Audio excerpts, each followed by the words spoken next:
Hey guys, I'm Chelsea, and I don't even know how to start this. Okay, so anyway, I'm just gonna take you with me. So we are gonna film a tutorial today on how to draw an eye.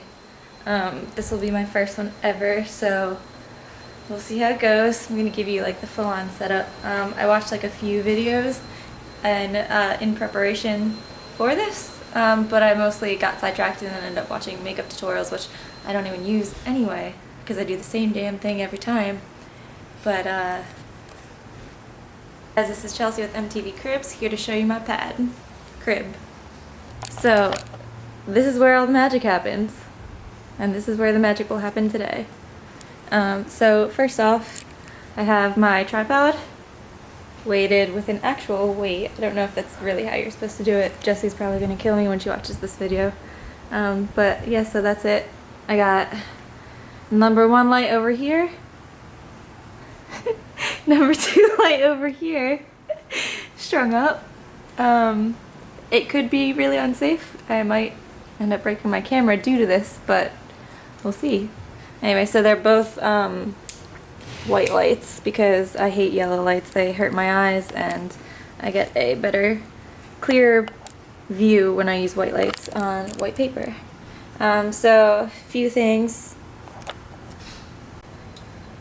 I decided to put it on my tripod so you guys could see better. So a few things. First thing, magic ruby eraser. Second thing is, I think it's called a tortillon. I'm not really sure. It's like just the rolled paper that you use to blend things. Sometimes I'll go with a freshie, but I want to use some of these darker tones that's on it already. We have a 0.3mm lead pencil, good for all the really tiny details like eyelashes. Oh, I should probably tell you that we're doing an eye tutorial today. And then we have whatever this is. It's just a really skinny eraser that I use. I have another lead pencil. This is a 0.5. And then I normally use a neutral, so this is an F. Sometimes I'll use an H, sometimes I'll use just a B, but today we're going with F. And then I also get some sort of B for the darker tones. This is a 3B. There's not really a reason why I'm using this. It just happened to be the sharpest one in the pack today. And then a kneaded eraser. I like to keep it small because I like to shape it with my fingers. Apparently, the last thing I was drawing needed a poop emoji shaped kneaded eraser. I don't know. So, one more thing before I get into it. I'm sure a lot of you saw this and were like, what is going on with that pencil? It's because I have a makeup sharpener as my sharpener, and I ended up using a knife with this one because that was jacking it up.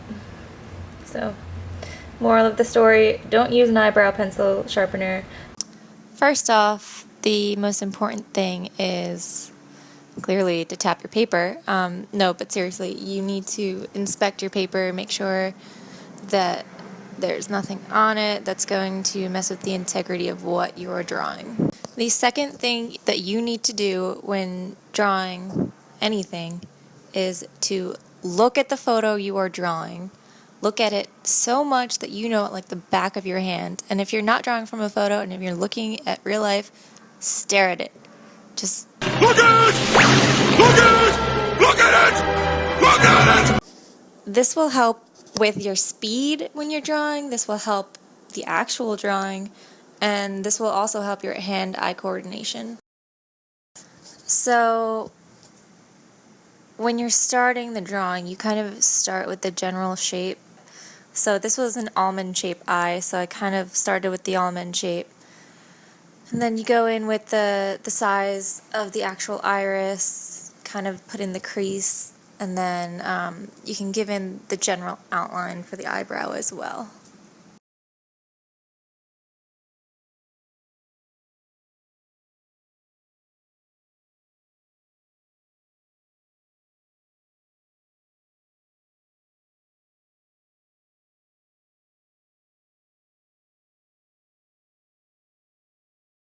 Since this is just the sketch phase, I normally will draw in that neutral, so this is the F that I'm using.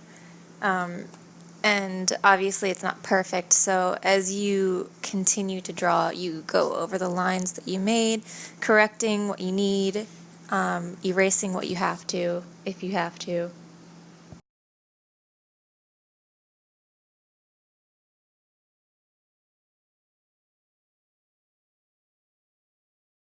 Once you're happy with the general shape of the details, you can start to darken it a little bit more.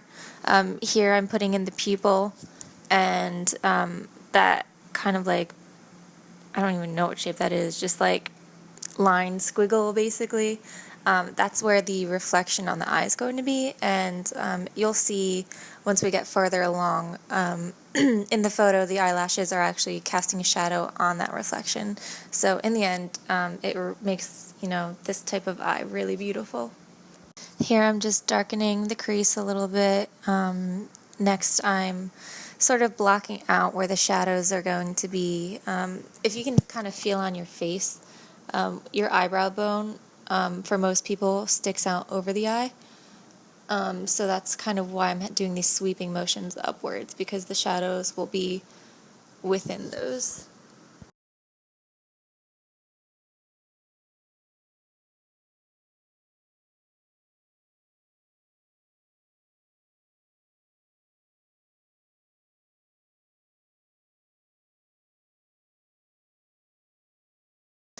Okay, so once you get the shape that you like and you started to darken it a little bit, you can kind of start shading. So here I'm just going to start with the crease, and I'll darken the darkest part first. And my style, I generally tend to smooth everything out and blend everything out with those tortillas.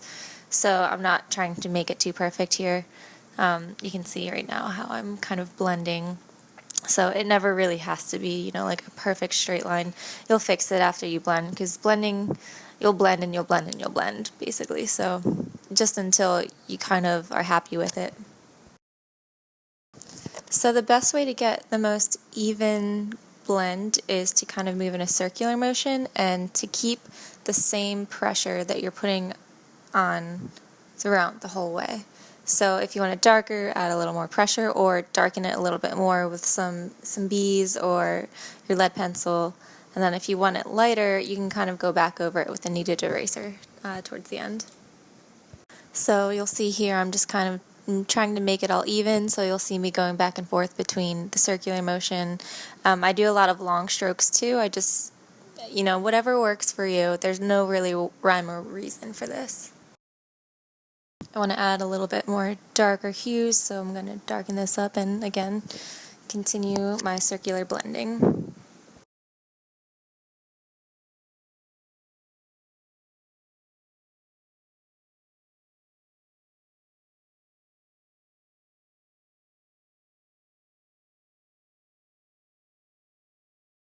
So here's what I was talking about earlier. The brow bone casts a shadow that kind of sweeps up towards the back of your eyebrow, which is what I'm blocking out here. And then you'll also notice, depending on the arch of your eyebrows, you'll have a little bit of a shadow on the bottom part of your eyebrow. I don't even know what to call that area. What do you call that?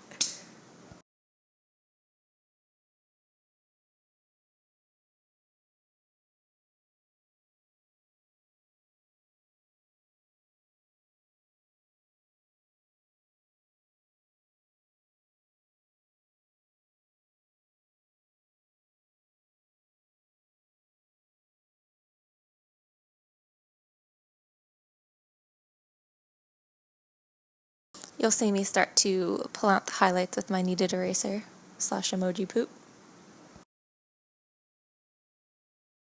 So one of my bad habits is using my finger to smudge a little bit more, and this isn't really the best practice because most people have oils on their fingers, and once you smudge some oil into the paper with the graphite, there's not really any turning back. It's kind of stuck in there.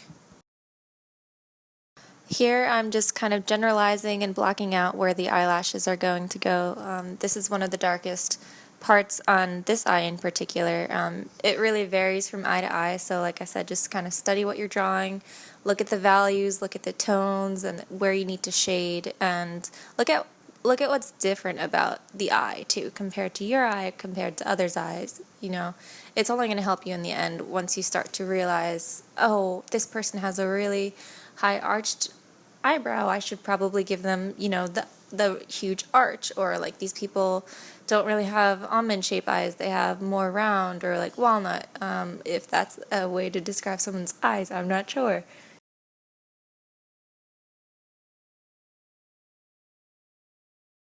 So consider this kind of like the underpainting. I'm not sure if you're familiar with oil painting at all, but you're basically blocking out the areas with color that the most detail layers are going to sit over. So this isn't, you know, supposed to look perfect. You're supposed to get it kind of how you want it. But once you start to add in the details of the eye, you know, the shading is just kind of going to sit in the background and you won't even notice unless you don't shade it correctly. Then it might be sore thumb or eye.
Here I'm giving the lower lid more of an outline and darkening it.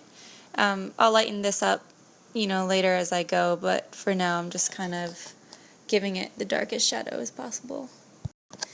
Now keep in mind when you're doing eyes, the eyeball is round, so you have to treat the whole eye area as such. So here you'll kind of see the darkest point is at where the lids meet, and as you get closer to the iris it gets lighter and lighter, and you'll see I kind of highlight around the eyeball. So this is actually my least favorite part of the eye, the tear duct, or if it has another name that I'm unaware of. That part, I hate doing it, so I just kind of fudge it. I'll give it a little bit of a highlight, but for the most part, if you look at my drawings, it's kind of, you know, blurred out. Keep in mind the whole eye area has lots of creases, so it's going to cast a lot of shadows.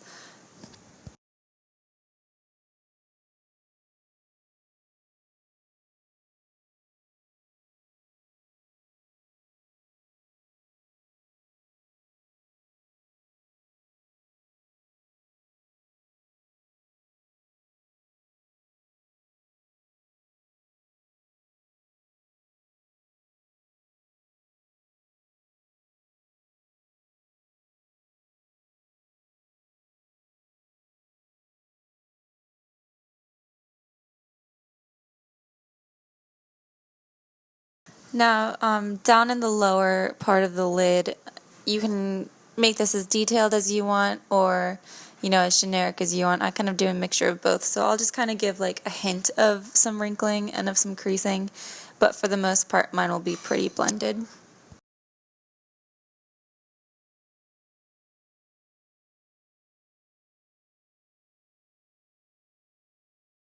So there's not really, like I said, a rhyme or reason to drawing, so you'll kind of go back and forth between midtones and shadows and highlights until you kind of are happy with what you're drawing.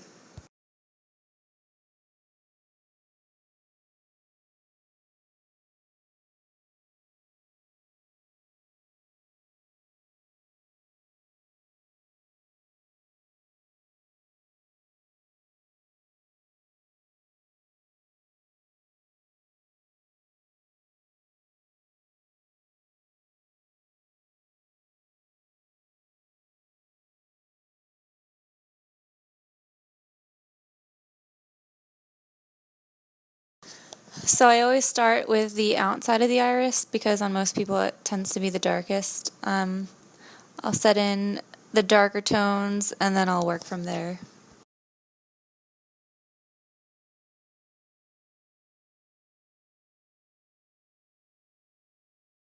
So I'll add in the pupil and I'll try not to forget about the reflection that's casted on the eye that I told you that was going to be really beautiful with the eyelashes kind of creating the shadow going over top, giving it lots of dimension.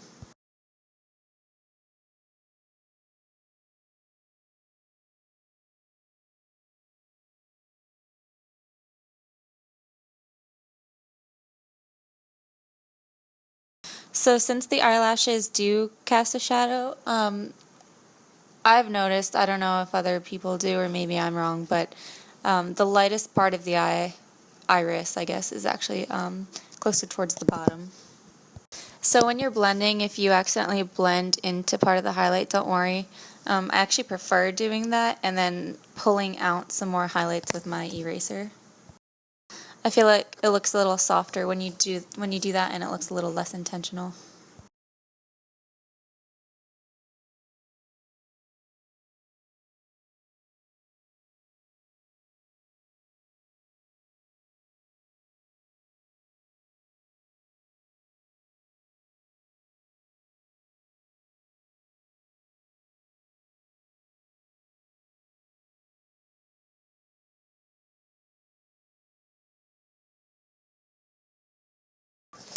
So here I'm going to, fake some of the eyelash shadow for now. We don't really know too much until you get the rest of the eyelashes in. So I'm just going to kind of give the ambiance of it.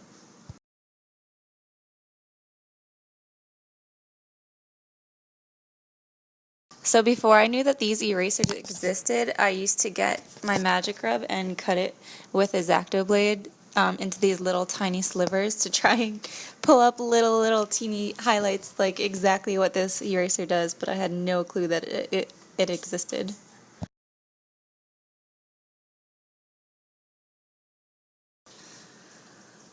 There's a lot of back and forth when drawing. You kind of start dark, realize you want it lighter, you start too light, and then you have to keep adding darker and darker. But the eye is no exception. For some reason, I generally will go too dark on the eye. I think I just like to pull out the highlights a lot. I use the kneaded eraser for the general area, and then I'll use my skinny eraser, for the more detailed highlights.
So now that I have it pretty much where I'd like it, I'm going to put the 3B in into the darker parts of the iris and really give it that drama and give it some definition.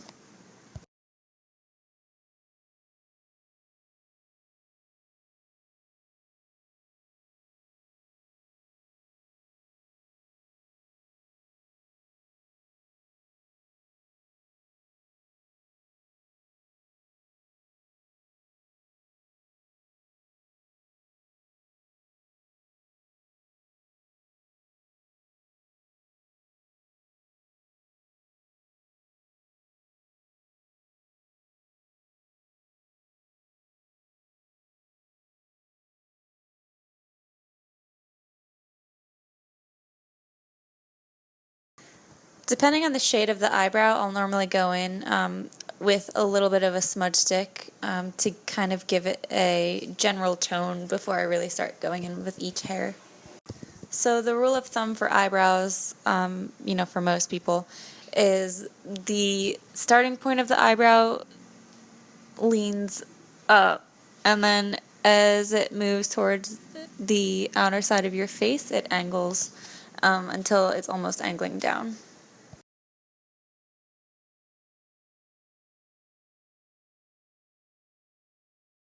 And let's not forget the top hairs of the eyebrow that angle down and just mess everyone's life up when you're trying to draw a nice eyebrow.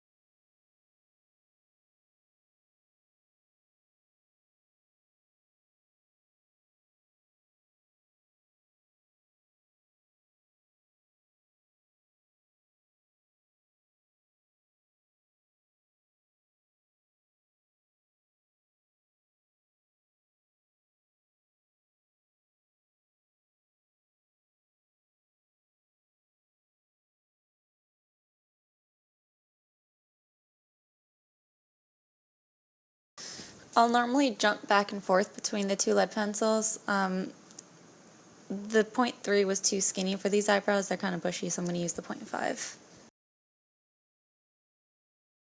Don't be afraid to add in the stray hairs too. That's what makes everyone human, the fact that we aren't perfect.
So you can kind of see my slight hesitation there, because I know I'm about to start the most nerve-wracking part, which is the eyelashes. If you ruin one of them, you ruin the whole picture because it's just basically going on top of everything that you just slaved over. Some things to keep in mind with eyelashes is they aren't perfect. They don't all go the same way. Sometimes they clump together, and most of the time they clump together. So you'll see kind of like groups of 3 or groups of 2 hairs, kind of like what I'm drawing here. And then as they get further away and towards the outermost part of the lid, that's where they get thicker. And you can kind of just generalize them and group them together, but for the most part, the ones that are sticking out, if you're facing forward, the most middle part, will be grouped in little clusters. A good shape for an eyelash is like a swooping motion, so you kind of start where you would think that they would actually be connected onto your lid, where they grow out of, and you kind of like swoop up and almost make like a J, but not a J. The letter that would look like, that's what you make. So you'll see here I kind of group them even more towards the outer part of the lid. I just group them a little bit heavier.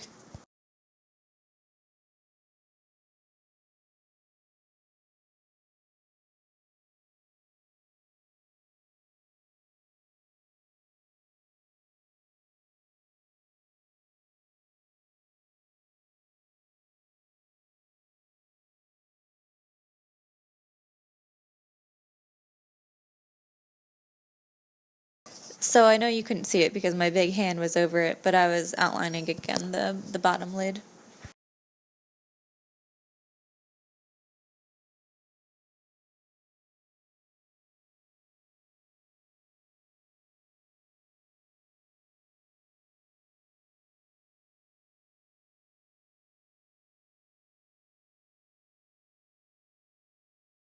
And I don't know why I hate doing the top lashes, but I love to do the bottom lashes because they're just like little thin wisps.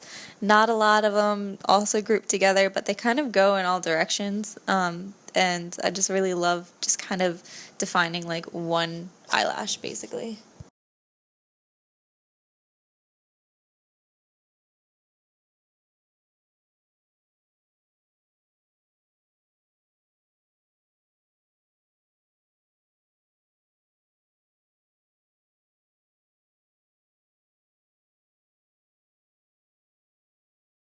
So after you're done with all the detailed parts, you kind of just go in and see, okay, well, this isn't dark enough. I need to pull a highlight here still.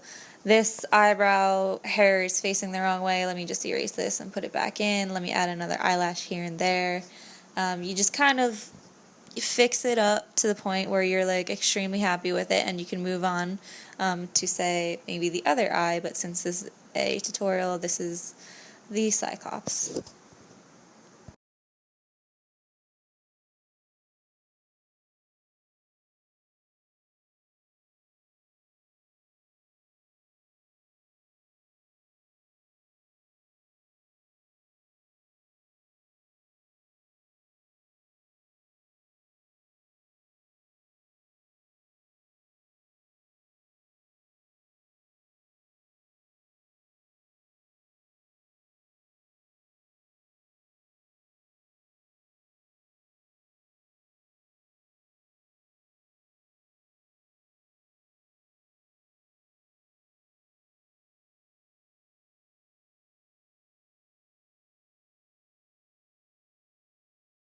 So here is a close-up of the eye that I've been drawing this time.